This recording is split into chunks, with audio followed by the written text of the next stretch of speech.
All right, does anyone have any questions before we get going today?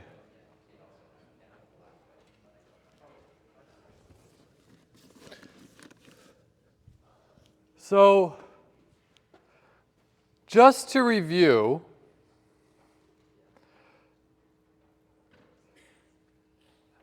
I was drawing it in lab yesterday, and I like the way this worked. So remember how,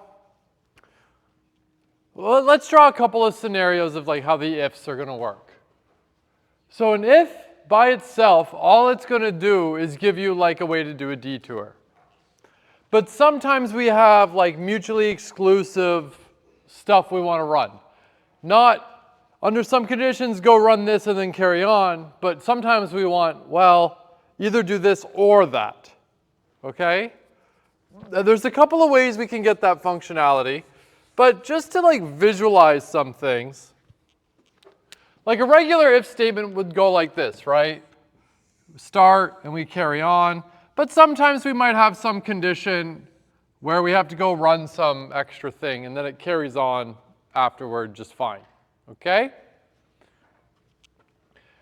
Sometimes we have the case where it's like this, where it like branches and then comes back, right? So this was like an if-else situation. But like we kind of got that functionality with this first smush, and it's because we made use of, actually no we didn't. We didn't in this particular case. Never mind, I'll find another example.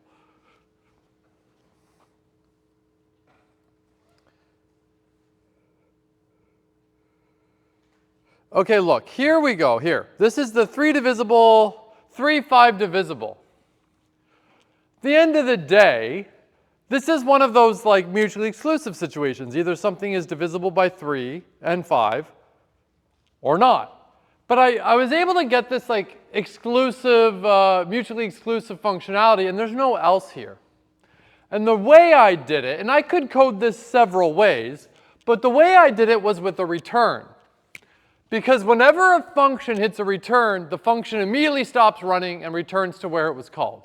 So if we start here and we carry on, the normal flow, let's say normal flow, even though that's really not the best word to use here, would be the like nope, return nope, right? And we have an if, and we know ifs go like this, right? It's a detour and then comes back to the regular flow of the program. But because we have a return in there, if this statement, if this way ever starts to run, it can never actually return to where it was running normally. Because it hits the return inside the function, it immediately stops there and then like leaves the function, let's say. So that's kind of how we achieve this like one or the other flow, just with an if, without the use of an else. Some people like this style, some people hate this style. It's all up to you. All right, smush. So if we were to write this code here, let's just take this here. And for those of you that had lab yesterday, I realize we did this explicitly in lab yesterday. But here, we've got this program, and then let's say print broken, if I give it like 49 and I hit run, we see an F, which makes sense. If you got 49, yeah, that's an F. If you got like 55, that should be a D, right? Yeah, we get a D. Great. So this seems to be working just fine. However, if someone got like 99, they also got a D, apparently. And then look at this code, and you wonder, well, why? I mean, 99 is greater than or equal to 90, right? So that means that this if statement was true, so letter grade should be A+, right? So like, why on earth was it D? Yeah, we got D. Why? Well, it's because as soon as we run, let's run the flow of this code. 99. Percent grade is 99. Letter grade start is this empty string. Is 99 greater than 90? True. Okay, so letter grade becomes A+. And then we go down to the next if statement, and I ask the question, is 99 greater than or equal to 80? Yeah. Oh, okay, so overwrite letter grade with A. Oh. And then we do it again. And we say, is it greater than 70? Yeah. Oh, okay, all right.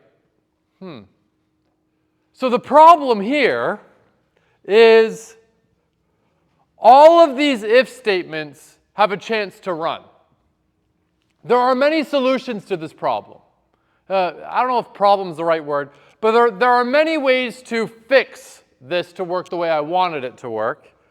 And I'll show you a few. But the problem that we're having here is that each if statement, each question in the if statement runs. But really, what we really wanted was like a mutually exclusive flow, where basically only one of these could ever run. The way we can do that, well, we can do it with returns. Okay, first of all, we can actually do it with ands, where we say, are you greater than 90 but less than 100? Are you greater than 80 but less than 90? Are you greater than 70 but less than, right? So you can bound each side to eliminate any issues of like overflow or underflow, for lack of a better term. That's one way to do it. Another way is, well, like when you look at it, I've got a flow like this. Here's my code. And then I go like, okay, is it A, B, or sorry, A plus, A, B, C, and so on, right? Each of these can go and come back. So each of these can run. Each of those if statements can run. The only one that can't would be the else, because there's no condition on it. The else will only ever run if percent grade 50 isn't run. So how can we fix this? Well, one way is, well, we could do that return idea, where we just, instead of going back to the main flow, we can just always return. I'll just represent the returns with like these arrows that leave. That way it has no way to return, like that way this function can't continue after the if to ask another question. That's one way. Or another way, which I think a lot of people would argue is like the best way, is to like very explicitly tell Python like these, only one should ever run. And the way to do that is you say elif for else if, but it's just syntactic sugar. And when you do that, now we're good to go.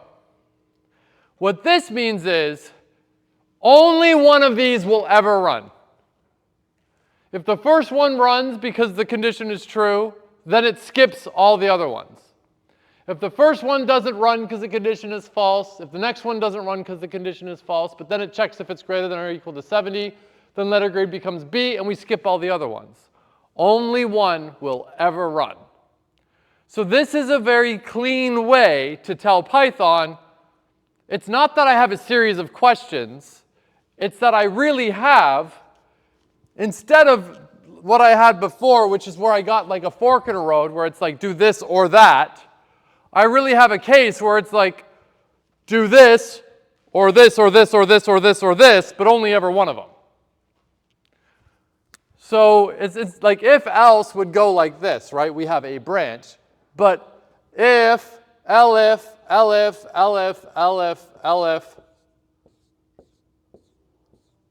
and then they would all return to the same flow after. Yeah? So that's the idea. The elifs gives us a way to make each of these things exclusive. Only one will ever run. People always ask, well, how am I supposed to know which one to use? I can't answer that in general, because I have to ask, well, what do you want to do? Do you want all of them to potentially run? Then you just use if. Do you want only one to run? Use elif.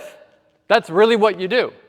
If you're looking, well, what's the silver bullet? Which one do I always want to use? Well, no, we have two tools to solve two different problems. Which version of the problem do you have that you need to solve?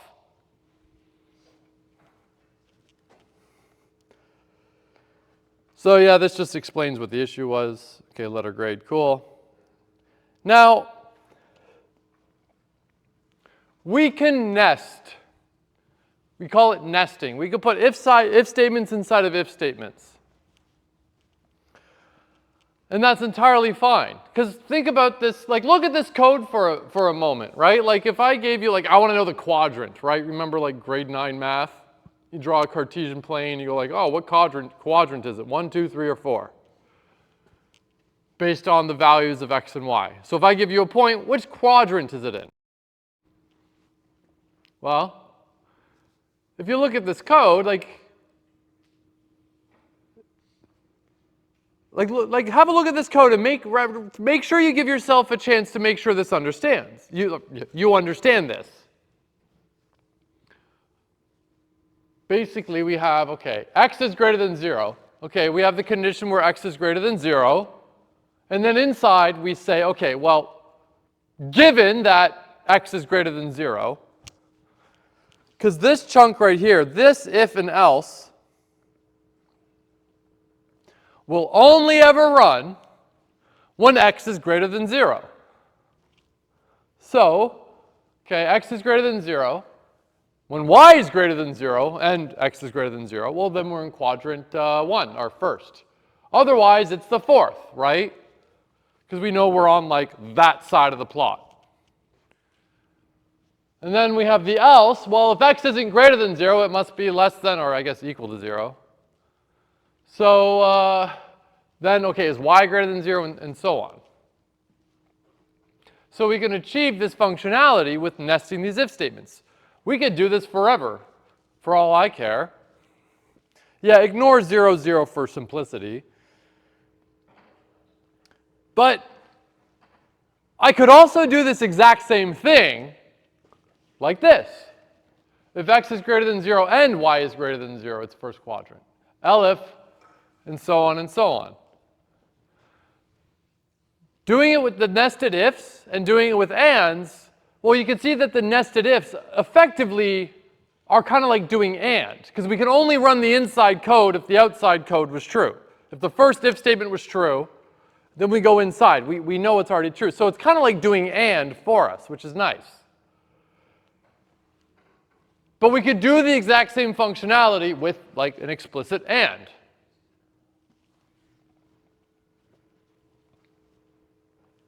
And note, you can nest things as far as you want. I think in Python there is technically a limit of like something silly like 128 nested things, something like that. You probably don't ever need to worry about doing that, because if you ever write code such that it's nested that much, stop it. Don't do that. You're doing something wrong. So people always ask, well, which one's better? It's up to you. Do you like to use the nested ones or do you like to use the ands? It's up to you. You could also just use if here, like you don't need elif to, because you're already using and. Yeah, that's true. Yeah. At the end of the day, though, when it comes down to which one should you use, my argument would come down to which one makes the most sense for what you're doing. I don't mean functional sense. You've got a situation where both are functionally equivalent and both will work just fine, and they're both simple to understand. But depending on like the context and like the motivation of what that code is doing, maybe you can come up with an idea of like what makes the most sense. I think for me, I would probably do it this way. I feel like I'd do it that way, not the nested way, because to me, I don't know, this is me really splitting hairs, and this really has no other meaning than like what's going on in my head and how I make it make sense to me. Like when I see the nested ones, it's like, okay, first I'm asking two questions. Is it on this side of the plot or this side of the plot? And then I'm asking another question. Is it on this side or this side? Right? Or this side and this side? Which is fine. But I think like if it was me and I was like, what quadrant is this in? It's not like I'm asking 2 separate questions. I really am asking like 4 questions. Is it here, here, here, or here, right? That just kind of makes a little bit more intuitive sense to me. If you're listening to me right now going like, I really don't see the difference, fine, you're entirely reasonable. But to me, for whatever reason in my head, I guess I prefer using the ands, not nesting here. But if you're worried, like, what's the right choice? There really isn't one. Just as long as you can pick one and be happy with how you did it, then good.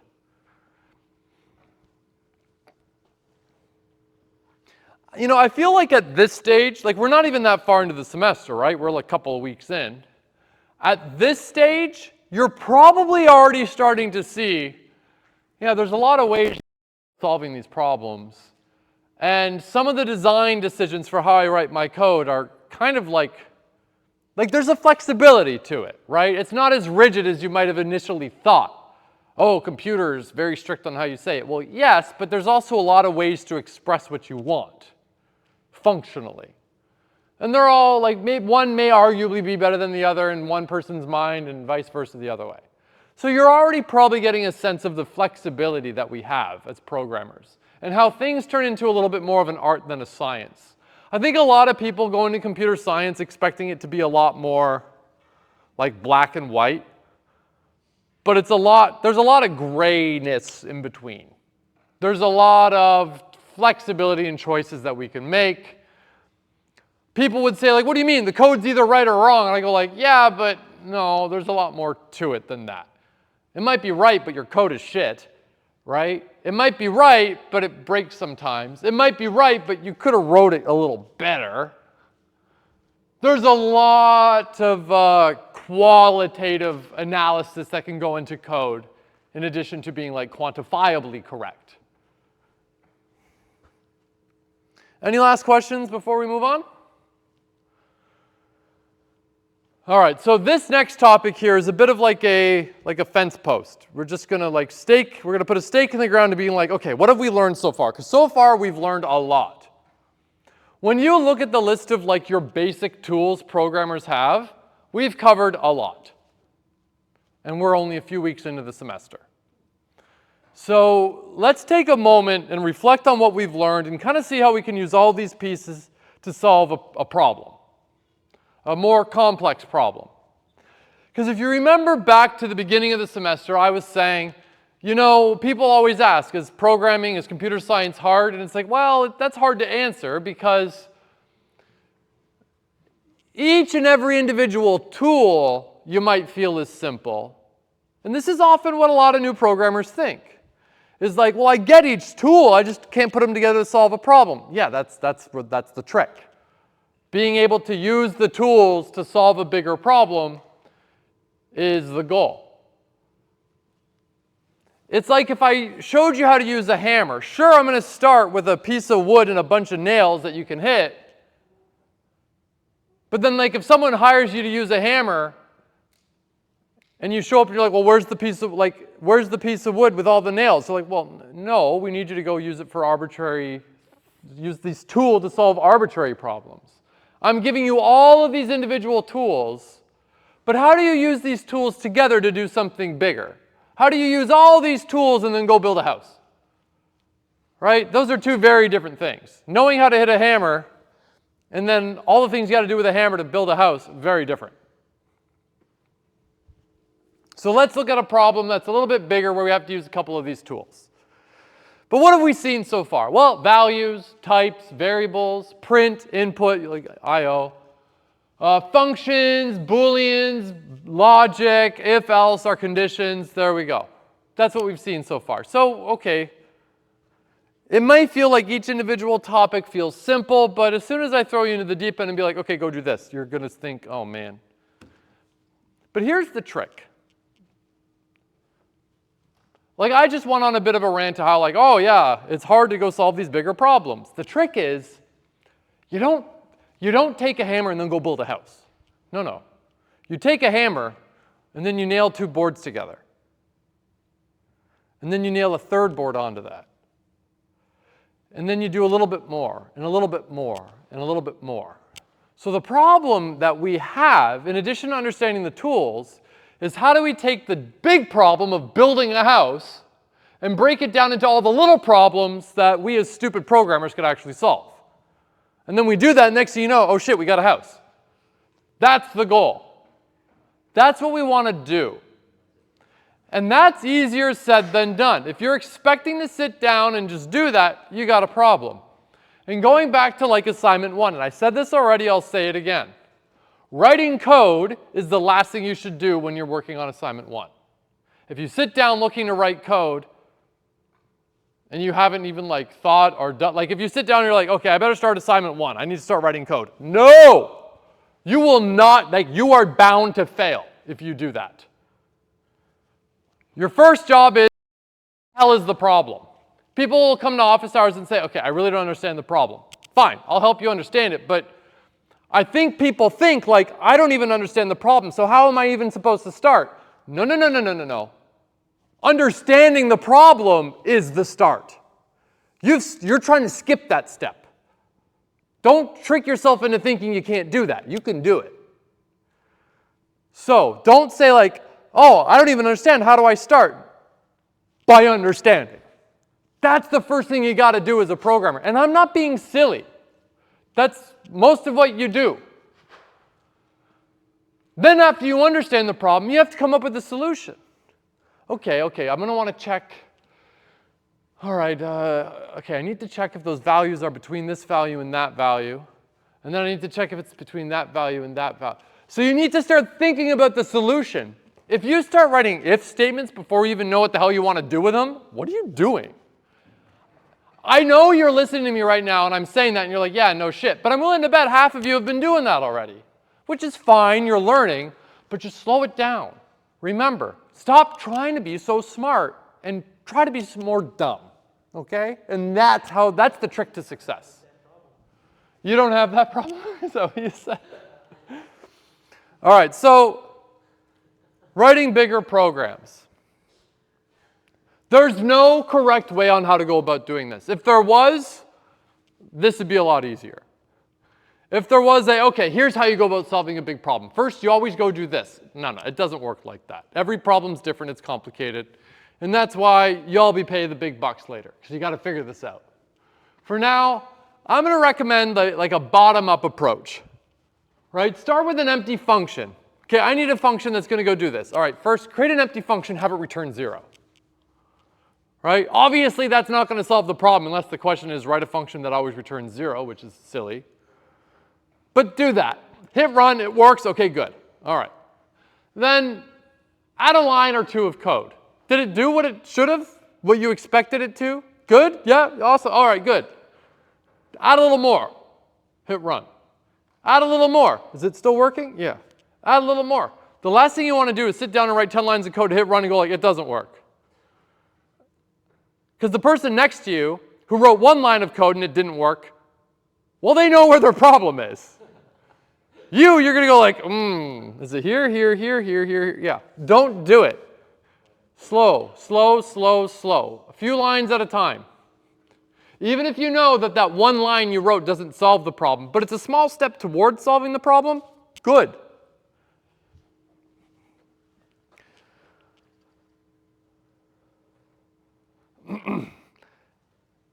This is also like not only helpful for breaking down the problem, but like I was saying, it's helpful for making sure things are working as you go because, yeah, it's a lot easier to fix a problem in a small piece of code than it is a problem in a big piece of code.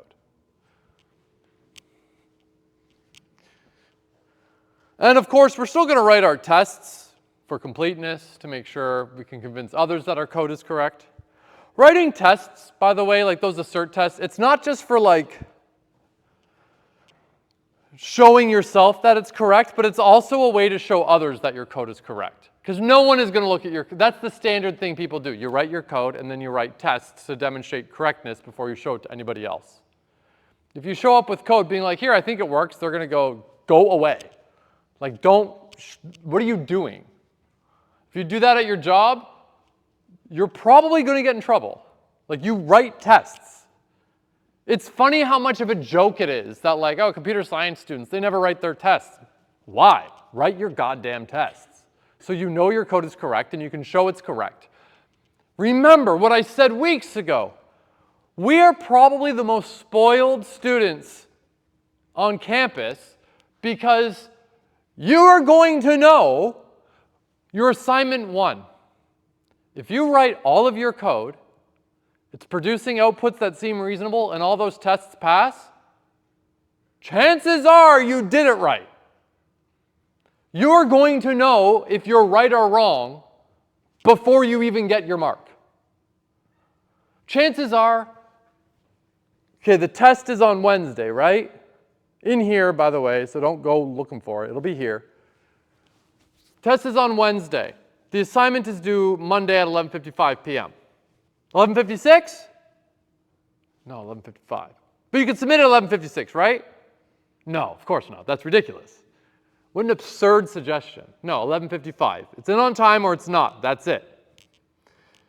And for the one person that's going to say you had technical difficulties, well, that sucks. You should have submitted earlier. Because remember, the due date isn't when I want you to submit it. The due date is the last possible time you have to submit it. Don't mix those two ideas up.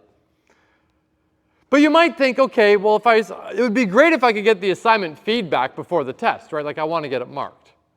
Well, unfortunately, the TA is probably not going to be able to mark it in one day for you for the test. But the good news is, you'll already know if your assignment was correct or not, because you ran those assert tests and they all passed or failed. So if they failed, well, you'll at least know that you were wrong. There's no mystery to it, right? So here we go. Here's the problem. A car rental place needs our help. Okay.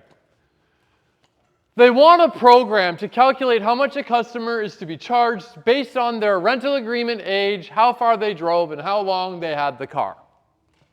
Okay? Okay.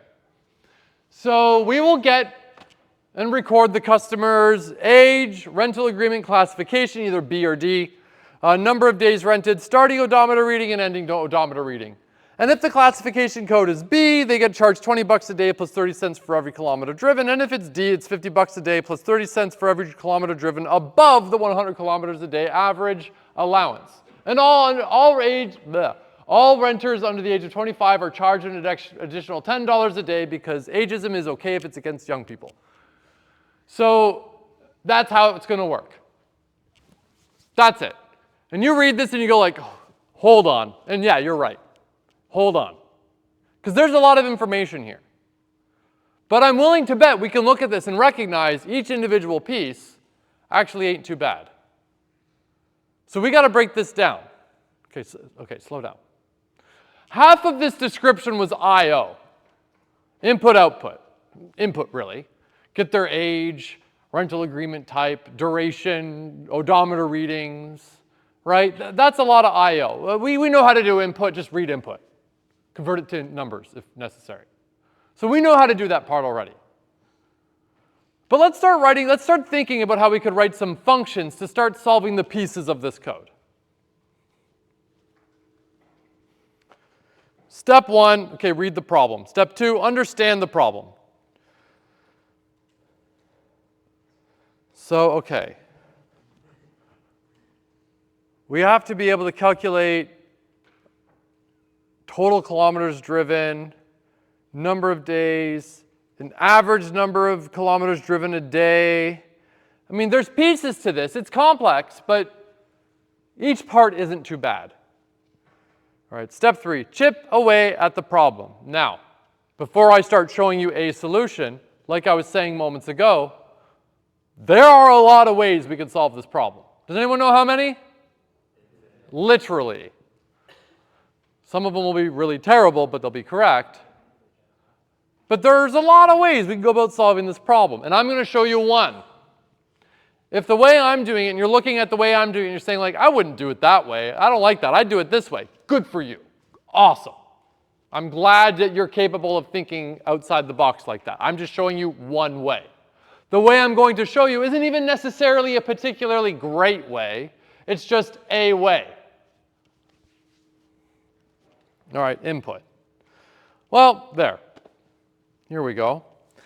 Get their age, get their classification code. That one we don't convert to an integer because it's just like a B or a D, whatever, it's a letter.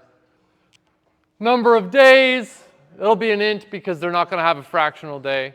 And then starting kilometers and ending kilometers, it'll be a float because I guess they read to the 10th of a kilometer. Cool. So there, we've done, like, honestly, that's like half of the problem description right there. Getting that information. But based on this information, I need to do something to calculate the total charge. And then I want to print out the total charge in the end. So I'm going to write a function that's going to do all that calculation for me. Do we have any questions yet?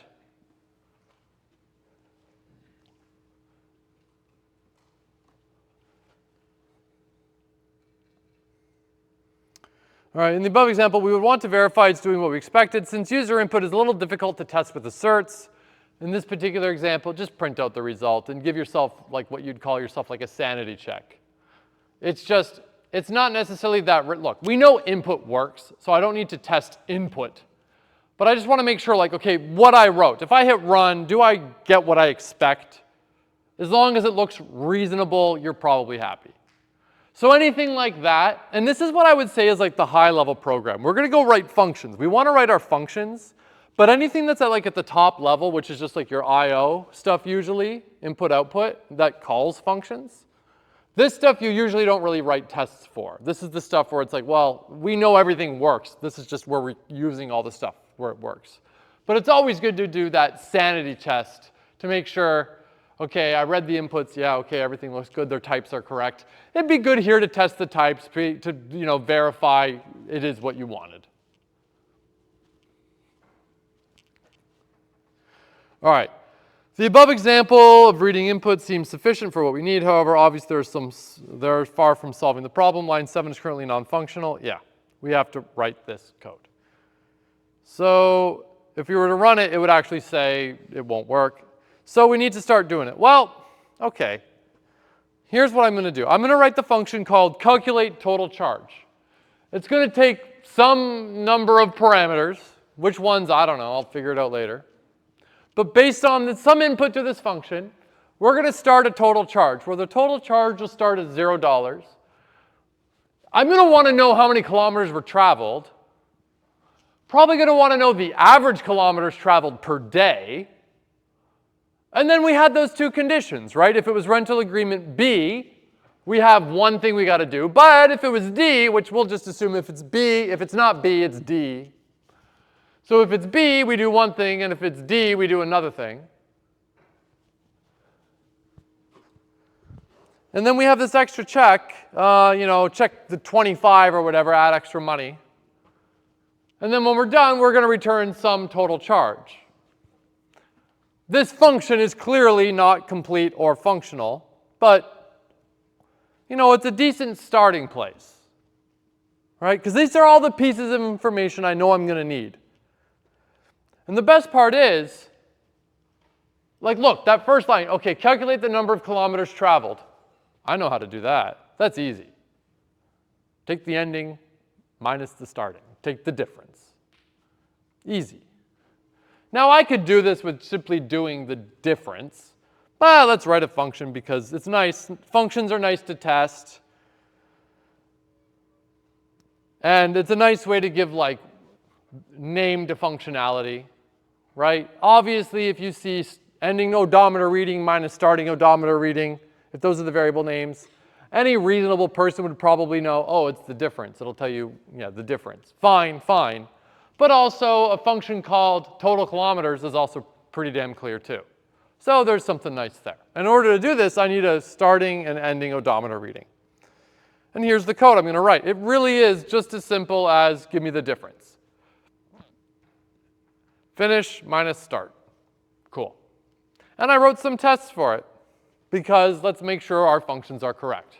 I don't care how simple your function is. Typos are a hell of a thing that if you assume correctness And then next thing you know, an hour and a half goes by, and that function that you assume was correct because it was so goddamn simple, how could anyone mess it up? Well, you messed it up. And you just wasted your time. Exactly, you're rats. Always test it. The number of times I've written code that I was certain was correct, and I didn't bother testing because I knew it was correct, it's like it's always then when you mess up. It's always on those like, I don't need to pay attention, it's fine. Yeah, turns out you're not that smart. Remember, you're a stupid programmer. That's a good thing. Stop trying to be a smart programmer. So any questions about this function? Good stuff. So, okay, you may think this is turning this simple subproblem is overkill, and perhaps you're right. If this was me really writing this program, I probably wouldn't have made it a function, but there's nothing wrong with doing it, and there are arguments for doing it. It's easy to confirm correctness too. It's great, it gives it a name to the functionality, and it's really facilitating our incremental approach in a good way. Solve a simple subproblem. I have a function to do it. Perfect, I'm happy.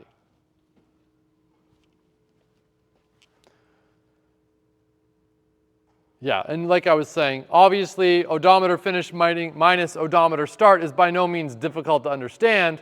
Total kilometers is even clearer. And for those of you, if I don't know for whatever reason, odometer is just the thing that tells you the current kilometers that have been driven on the vehicle, right? If you drive, that number goes up. Turning it backwards is a big problem. Okay, average kilometers a day. Well, I know how to calculate an average. If I know the total kilometers, and I know how many days I have had it, you just divide it. How many have you done per day on average? Well, okay, let's write a function. Average kilometers per day, and the number of kilometers. Or sorry, no. Yeah, average kilometers per day, we're going to take number of days and number of kilometers.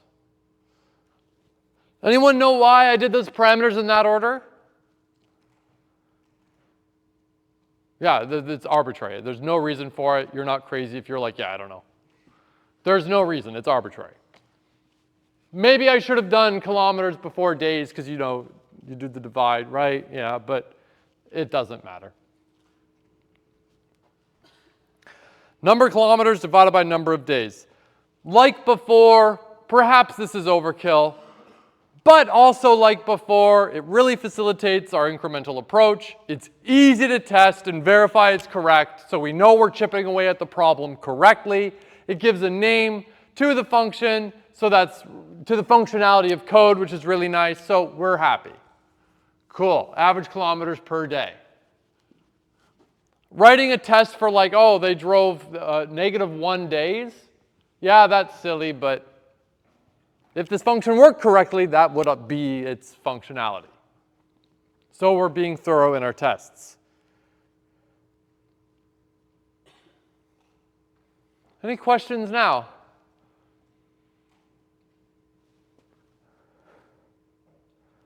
So if we were to go back here, in total kilometers traveled, I would replace it with the total kilometers function. Average kilometers, I would replace this with the average kilometers function. Now, you might wonder, hold on. Here, I'm going to copy these into Colab and I'm going to show you something.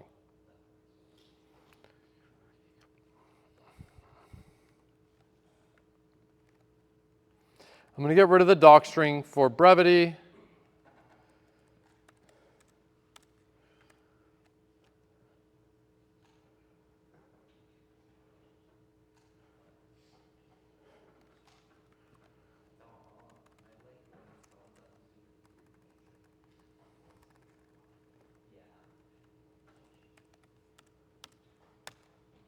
There, cool. But if I were to call these functions, and I'm going to get rid of the tests for brevity again here, just to show you like the point I'm making. There. So if I wanted to use this effectively, I would say, okay, num kilometers equals total 10 and 20. And then to get average,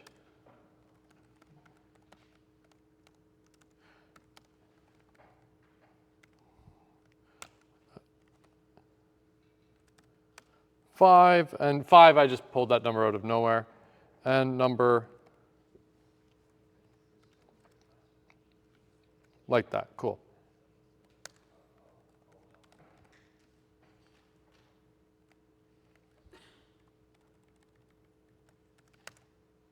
There, cool, interesting, fantastic, right? Nothing crazy, there we go. Now you might say, you know, you could, if you think you're going to impress me by nesting this here, that's fine, but I wouldn't say I'd be impressed. In fact, I'd argue you made your code harder to understand by making a function call and immediately having the return value be an argument to another function call. You can do that. There's nothing wrong with that, but I think this is clearer, which is always a good thing. Code that's clear is what we want. Now, some people might be thinking, you know, why not, like here on like the, look, I've got two functions and then on line 8 is like my main part of the code, let's say, where the code actually starts running. And in there I've made two function calls. Function call, get data back, another function call, get data back. Some people in here may be wondering, you know, could you do this? Where let's say average number of days here, I'll just do start, and I'm going to be lazy with the parameters names. And then here, I'll do, no, TK, there we go. Bad variable name, but whatever. And then here, I can just do TK. And then here, I don't even need to do two function calls. I could just have like the one function, 0, 10, there, right? I could do that. So I wrote a function, and then when I call it, that function calls the other function. So I've kind of like went like the function called the function. And if you thought that, cool, entirely fine. There's nothing wrong with that. That is A-okay. I would argue, see, now you have, before, so what we just did is we refactored the code. Both versions of the code were fine, they were correct. They both have the same functionality, but I made a change to make it work slightly differently, but it's doing the same thing. So I did a bit of a refactor there. Both are fine. However, in that refactor, I've suddenly made one function have like an internal dependency on another function. One function needed to call another function, which is fine. But the other way of doing it, I'll just hit undo.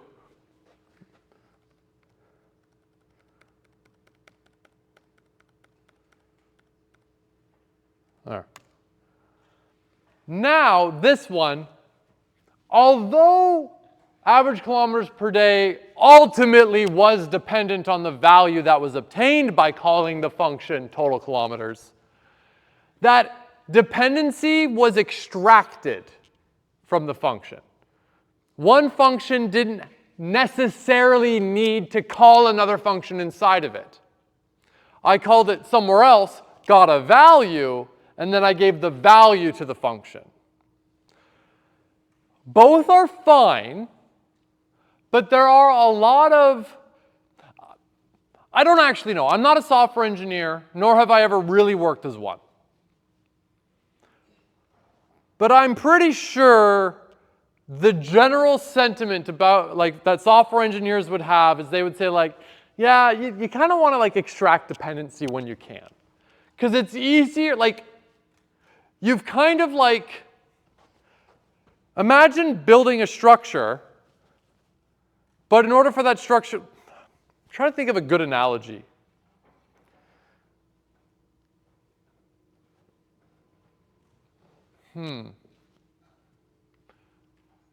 when you have like a function calling inside of a function, it's a little harder to wrap your head around sometimes. This is an easy example, but as you can imagine, this can grow in complexity quite a bit, quite fast.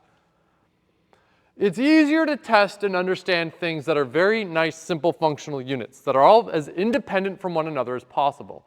As soon as you inject a dependency, suddenly you've made these things inextricably interconnected.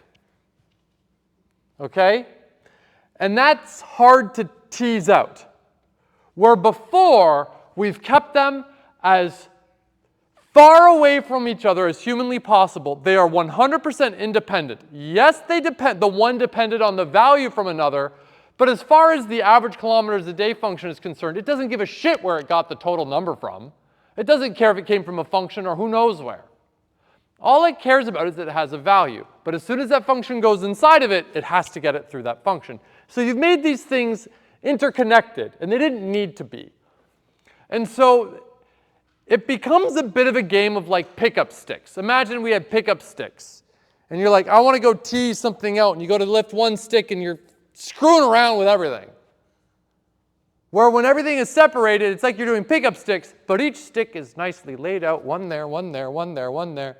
It's a rather silly game, but it's a hell of a lot less complex. And if you want to go change one thing, you just go, flick that stick away.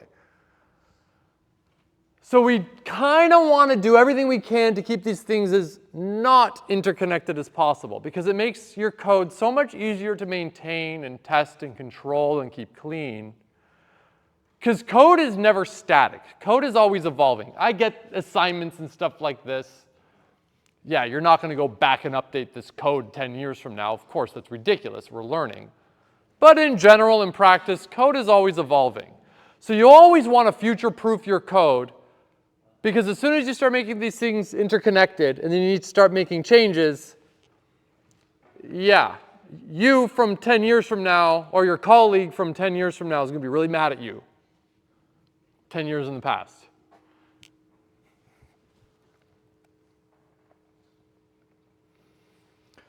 Kilometers above allowable average. All right, so number of kilometers above allowable average. Well, the rule was